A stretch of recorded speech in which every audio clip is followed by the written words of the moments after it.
আসসালামু আলাইকুম বন্ধুরা। ধরুন হঠাৎ করে আপনার শহরে যদি নিউক্লিয়ার হামলা হয় তাহলে আপনি কি করবেন? বাংলাদেশের তো বেশিরভাগ মানুষ মারাই যাবে, কিন্তু যদি আপনার কাছে একটা বাংকার থাকে তাহলে তো বাঁচার জন্য বাংকারে ঢুকবেন, এটাই স্বাভাবিক। তো এমনই একটা পরিবার নিউক্লিয়ার হামলার পরে টানা ৩৫ বছর মাটির নিচে একটা বাংকারে লুকিয়েছিল। কারণ রেডিয়েশন কমতে হলে ৩৫ থেকে ৪০ বছর সময় লেগে যায়। তো এরপর সেই লোকেদের সাথে কি হয়েছিল, চলুন সেটাই দেখে আসবো আজকে। গল্পের শুরুতে আমরা ১৯৬২ সালের সময়কাল দেখতে পাই, যেখানে ডক্টর কেলভিনকে আমরা দেখি, যে কিনা পেশায় একজন বিজ্ঞানী ছিল। এটা ছিল সেই সময়ের কথা যখন আমেরিকা আর সোভিয়েত ইউনিয়নের মধ্যে চরম উত্তেজনা চলছিল। আমেরিকার সকল জায়গাতে তখন একটাই ভয় কাজ করত যে কোনো সময় হয়তো সোভিয়েত ইউনিয়ন আমেরিকার উপরে পরমাণু বোমা হামলা চালাতে পারে। এই কারণে ডক্টর কেলভিন তার বাড়ির নিচে একটা বিশাল বড় বাংকার তৈরি করে রেখেছে, যেটা পরমাণু হামলা থেকে বাঁচার জন্য পুরোপুরি নিরাপদ ছিল। তো যাই হোক, এখন আমরা বর্তমান সময়ে দেখতে পাই যে ডক্টরের বাড়িতে একটা পার্টি চলছে, আর তখনই টিভিতে একটা নিউজ দেখাচ্ছিল যেখানে আমেরিকার প্রেসিডেন্ট বলছিল যে আমরা তোমাদের পরমাণু বোমাকে ভয় পাই না, এবং তোমরা যদি আমাদের উপরে কোনো বোমা হামলা করো তার যোগ্য জবাব দেবার জন্য আমাদের কাছেও পরমাণু অস্ত্র পুরোপুরি প্রস্তুত রয়েছে। তো ডক্টর কেলভিন এইসব কিছু দেখে মনে মনে ভাবছিল যে হয়তো পরমাণু যুদ্ধ শুরুই হয়ে যাবে। তাই সে এখানকার সবাইকে বলে যে আপনারা প্লিজ সবাই নিজ নিজ বাড়িতে ফিরে যান। এরপর সে নিজেও তার প্রেগনেন্ট স্ত্রীকে নিয়ে বাড়ির নিচের সেই বাংকারে চলে যায়। ঠিক তখনই তাদের বাড়ির উপরে আকাশে একটা ফাইটার প্লেন দেখা যায়, যেটার ইঞ্জিনে হঠাৎ করেই সমস্যা শুরু হয়ে যায়। তো ওই প্লেনটা ক্র্যাশ করার ঠিক আগ মুহূর্তে পাইলট ইজেক্ট করে প্লেন থেকে বেরিয়ে যায়, কিন্তু দুর্ভাগ্যবশত প্লেনটা ক্র্যাশ করে সোজা মিস্টার কেলভিনের বাড়ির উপরে। আর এই প্লেন ক্র্যাশের বিকট শব্দ শুনে কেলভিন ভেবে নেয় যে পরমাণু যুদ্ধ হয়তো শুরু হয়ে গেছে। তাই তারা যেহেতু বাংকারের ভেতরেই ছিল, তাই সে বাংকারটাকে পুরোপুরি লক করে ফেলে। তো এই বাংকারটা আবার একবার লক হয়ে যাওয়ার মানে হলো এটা একেবারে ৩৫ বছর পরে খুলবে। তো কেলভিন এমনভাবে এই সিস্টেমটা সেট করে রেখেছিল কারণ তার ধারণা ছিল যে পরমাণু বোমা ফাটলে এর ক্ষয়ক্ষতি আর রেডিয়েশন পৃথিবী থেকে পুরোপুরি শেষ হতে অন্তত ৩৫ বছর সময় লাগবে।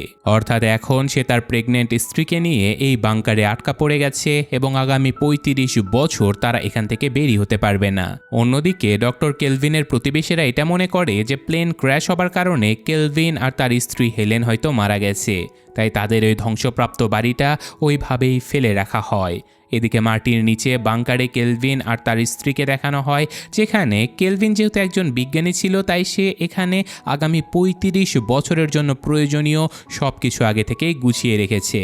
অর্থাৎ ৩৫ বছর পর্যন্ত তারা এই বাংকারের ভেতরে খুব সহজেই জীবনযাপন করতে পারবে। তো এখন কিছুদিন পরে তার স্ত্রী হেলেন একটা ফুটফুটে ছেলের জন্ম দেয়। তারা দুজনেই অনেক খুশি হয়, আর তারা একে অপরকে বলে যে দেখে নিও, আমাদের ছেলে একদিন এই ধ্বংসপ্রাপ্ত মানবজাতিকে সামনে এগিয়ে নিয়ে যাবে। তারা মনে করে যে পৃথিবীর উপরের অংশে পরমাণু বোমার কারণে মানবজাতি হয়তো পুরোপুরি ধ্বংস হয়ে গেছে, কিন্তু তারা বাস্তব দুনিয়া থেকে আসলে অনেক দূরে ছিল। বাবা আর ছেলে, যার নাম অ্যাডাম, তারা এখন বাংকারের ভেতরে বড় হতে শুরু করে। খাবার হিসেবে তারা বাংকারের ভেতরে একটা বড় জলাশয় তৈরি করে রেখেছিল, যেখানে তারা মাছ চাষ করে, আর তারা ওই মাছগুলোকে জীবন পার করে। এছাড়াও তাদের সবজি চাষেরও ব্যবস্থা ছিল। অ্যাডামকে দুনিয়ার সব কিছু শিক্ষা দেয়া হয় যাতে করে সে ওই ধ্বংসপ্রাপ্ত পৃথিবী সম্পর্কে সব কিছু জানতে পারে, যে পৃথিবীটা আগে কেমন ছিল আর ভবিষ্যতে তাকে কিভাবে ওই পৃথিবীতে জীবনযাপন করতে হবে। তো যাই হোক, তাদের জীবন বেশ ভালোভাবে এখানে এগিয়ে চলছিল। আর এদিকে উপরের পৃথিবীতে তাদের ধ্বংস হয়ে যাওয়া বাড়ির জায়গাতে একটা বার গড়ে ওঠে। আর এভাবেই দেখতে দেখতে অনেকগুলো বছর পেরিয়ে যায়, আর এখন মাত্র 2 বছর বাকি ছিল ৩৫ বছর পূর্ণ হতে। তারপরে তারা বাংকার থেকে বের হতে পারবে। এটা তাদের জন্য অনেক স্বস্তির একটা ব্যাপার। তো এরপর ধীরে ধীরে সেই 2 বছরও কেটে যায়, আর অবশেষে সেই দিনটা চলে আসে যখন তারা বাংকার থেকে বের হতে পারবে। তো এখন বাংকারের দরজা নিজে নিজেই আনলক হয়ে যায়, কারণ এটা ৩৫ বছরের জন্য অটোমেটিকভাবে লক করা ছিল।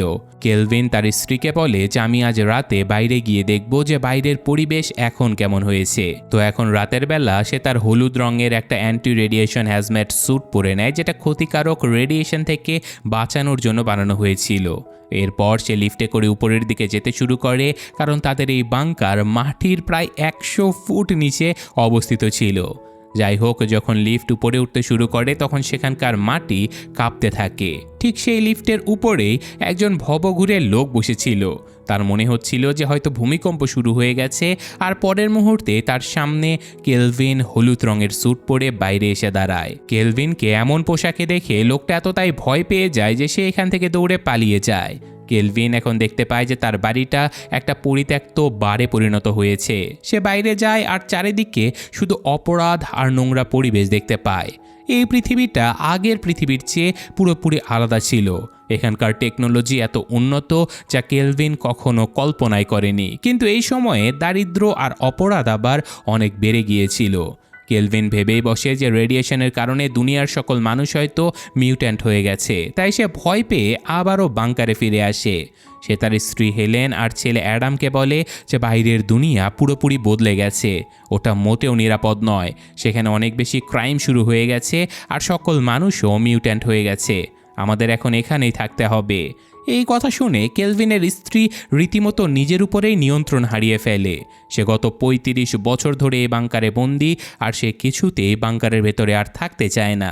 কিন্তু কেলভিন তাকে কোনো রকমে বুঝিয়ে শান্ত করে, আর ধীরে ধীরে তাদের খাবারের সাপ্লাইও শেষ হয়ে যেতে থাকে। এরই সাথে হঠাৎ একদিন কেলভিনের আবার হার্ট অ্যাটাক হয়।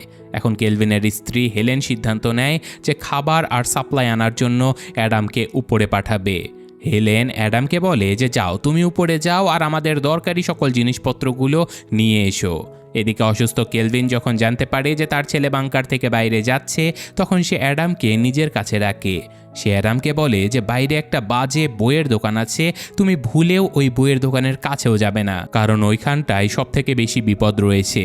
তো কেলভিন ইচ্ছে করেই তার ছেলেকে এমন কথা বলে যাতে করে অ্যাডাম অ্যাডাল্ট বইয়ের দোকানের আশেপাশে না যায়। আর ঠিক তখনই অ্যাডাম জীবনে প্রথমবারের মতো বাংকার থেকে বাইরে বেরিয়ে আসে, যেখানে ওই ভবঘুরে লোকগুলোই বসেছিল যাদেরকে কেলভিন যখন বাংকার থেকে বাইরে বেরিয়েছিল তখন দেখতে পেয়েছিল। আর এখন অ্যাডাম যখন বাইরে বাংকার থেকে বের হয় তখন ওই ভবঘুরে লোকটা তাকে দেখেও আবারও জ্ঞান হারিয়ে ফেলে। এরপর অ্যাডাম প্রথমবারের মতো বাংকারের বাইরের দুনিয়া দেখতে পায়। সে প্রথমবারের মতো খোলা আকাশ দেখে। এখানকার সব কিছু তার কাছে অনেক ভালো লাগে। সে এমন একটা দোকান খুঁজতে শুরু করে যেখান থেকে সে তার বাড়ির জন্য সকল প্রয়োজনীয় জিনিসপত্র কিনতে পারবে। অবশেষে সে একটা সুপারমার্কেটে পৌঁছে যায়।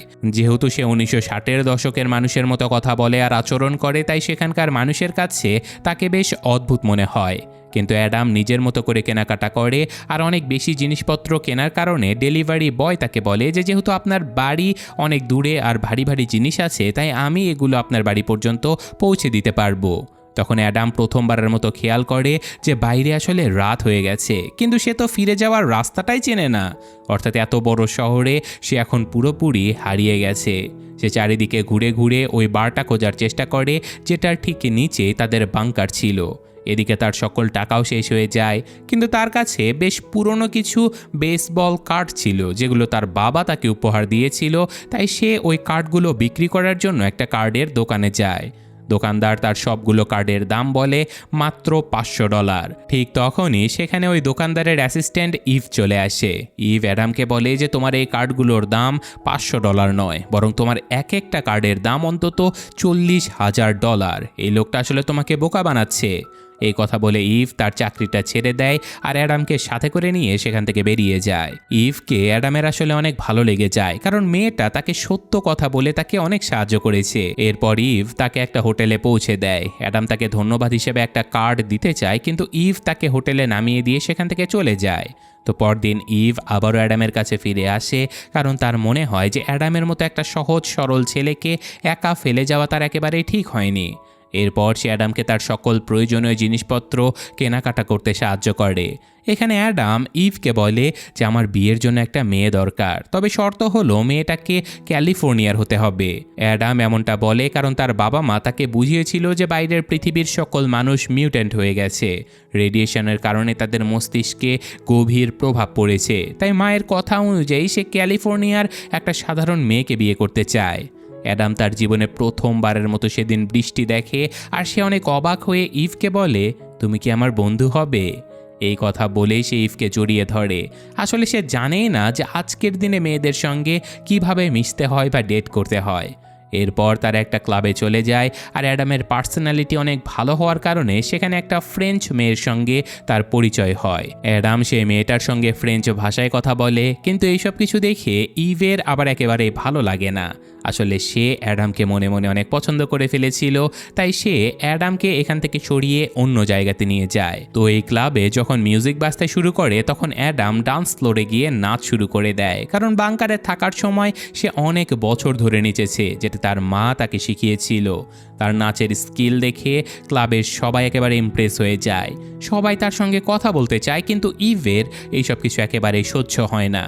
ওই ক্লাবে আবার ইভের এক্স বয়ফ্রেন্ডও ছিল, তাই ইভ রেগে তার কাছে চলে যায়।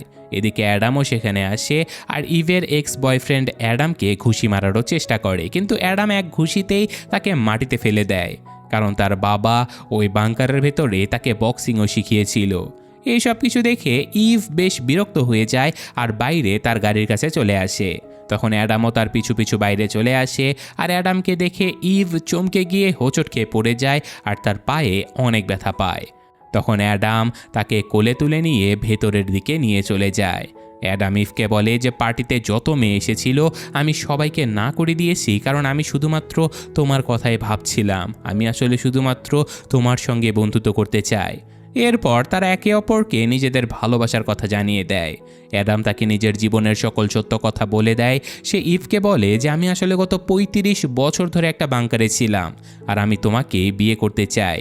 বিয়ের পর তুমিও আমার সাথে ওই বাংকারে চলো, ওই জায়গাটা অনেক নিরাপদ। এই কথা শুনে ইভ মনে করে যে অ্যাডাম হয়তো পাগল হয়ে গেছে, তাই সে চুপচাপ একজন ডাক্তার বা সাইকিয়াট্রিস্টকে খবর দেয়। কিন্তু যখন তারা বাড়ি থেকে বাইরে বের হয় তখন অ্যাডাম ইভের আচরণ দেখে ঠিকই বুঝে যায় যে ইভ হয়তো তাকে পাগল ভাবছে আর তাকে ধোঁকা দিচ্ছে। তখন অ্যাডাম ইভকে বলে যে আমার কিছু জিনিসপত্র ওই হোটেলে রয়েছে, তুমি সেগুলো নিয়ে নিও। এই কথা বলে অ্যাডাম সেখান থেকে চলে যায়, আর তারপর ইভ আর তার বন্ধু ট্রয় মিলে অ্যাডামের ওই হোটেল রুমে যায় সেই জিনিসপত্রগুলো আনার জন্য। সেখানে গিয়ে তারা অ্যাডামের জিনিসপত্রগুলো দেখে পুরোপুরি অবাক হয়ে যায়, কারণ তারা খেয়াল করে যে এই সব কিছুই আসলে 1962 সালের।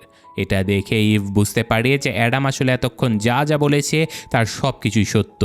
তারা সেখানে আইবিএম কোম্পানির অনেকগুলো পুরনো কাগজের শেয়ার দেখতে পায়, যেগুলোর বর্তমান বাজার মূল্য এখন কোটি কোটি ডলার হয়ে গেছে। এদিকে অ্যাডাম আবারও ওই বারের কাছে ফিরে আসে, আর সে তার বাবা মায়ের জন্য অনেক খাবার আর সাপ্লাই জমাও করে ফেলে। এখন ইভ আর ট্রয় সারা শহর জুড়ে অ্যাডামকে খুঁজতে শুরু করে, আর অবশেষে ওই বারের কাছে এসে তাকে খুঁজেও পেয়ে যায়। তারা সবাই মিলে অ্যাডামকে ওই জিনিসপত্রগুলো বাংকারের নিচে নামাতে সাহায্য করে। এরপরে অ্যাডাম ইভকে তার বাবা মায়ের সঙ্গে পরিচয় করানোর জন্য বাংকারের নিচে নিয়ে আসে। ইভ খুব দ্রুত তার বাবা মায়ের সঙ্গে খুব ভালোভাবে মিশে যায়, কিন্তু অ্যাডামের বাবা কেলভিন মনে করে যে বাইরের পরিবেশ এখনও নিরাপদ নয়, তাই সে আরও 10 বছরের জন্য বাংকার বন্ধ করে দিতে চায়। তখন ইভ ক্যালভিনকে বলে যে আমাকে শুধু 2 মাসের সময় দিন, আমার কিছু কাজ রয়েছে। এরপরে অ্যাডাম আর ইভ 2 মাসের জন্য বাংকার থেকে বাইরে বেরিয়ে আসে, আর ক্যালভিন ভেতর থেকে বাংকার লক করে দেয়। তো এই 2 মাসে অ্যাডাম তার বাবার ওই পুরনো শেয়ারগুলো বিক্রি করে কোটি কোটি ডলার আয় করে ফেলে। সেই টাকা দিয়ে সে শহর থেকে দূরে একটা গ্রামের দিকে খুবই সুন্দর বাড়ি বানায়। বাড়িটা একদম তাদের 1962 সালের পুরনো বাড়িটার মতোই ডিজাইন করে তৈরি করা। তো যাই হোক, কাজ শেষ হবার পরে অ্যাডাম তার বাবা মাকে বাংকার থেকে নতুন বাড়িতে নিয়ে আসে। সে তার বাবা ক্যালভিনকে বলে যে বাবা, 1962 সালে আসলে কোনো পরমাণু যুদ্ধ হয়নি। আমাদের বাড়ির উপর যে প্লেনটা পড়েছিল সেটা একটা ফাইটার প্লেন ক্র্যাশ করেছিল। এই সত্যটা জানার পরে তার বাবা মোটেও মন খারাপ করে না, বরং সে বাইরের এই নতুন দুনিয়া দেখে অনেক রোমাঞ্চিত হয়। তো মুভির শেষ দৃশ্যে ইভকে দেখানো হয় যে কিনা তাদের নতুন বাড়ির বাগানে খেলছিল। হঠাৎ করে সে দেখতে পায় যে ক্যালভিন ফিতে দিয়ে তাদের বাড়ির পেছনের জায়গা মাপজোক করছে, কারণ সে এখানে নতুন আরও একটা বাংকার বানানোর প্রস্তুতি নিচ্ছে। আর এই ঘটনার সাথে সাথে 1999 সালে রিলিজ হওয়া এই দারুণ সাইফাই রোমান্টিক কমেডি মুভির গল্পটা এখানে শেষ হয়ে যায়। আমি জানি খুবই সিম্পল একটা গল্প, কিন্তু কনসেপ্টটা কিন্তু দারুণ। যাই হোক, আজকের মতো এখানে বিদায় নিলাম। ভালো থাকবেন, আল্লাহ হাফেজ।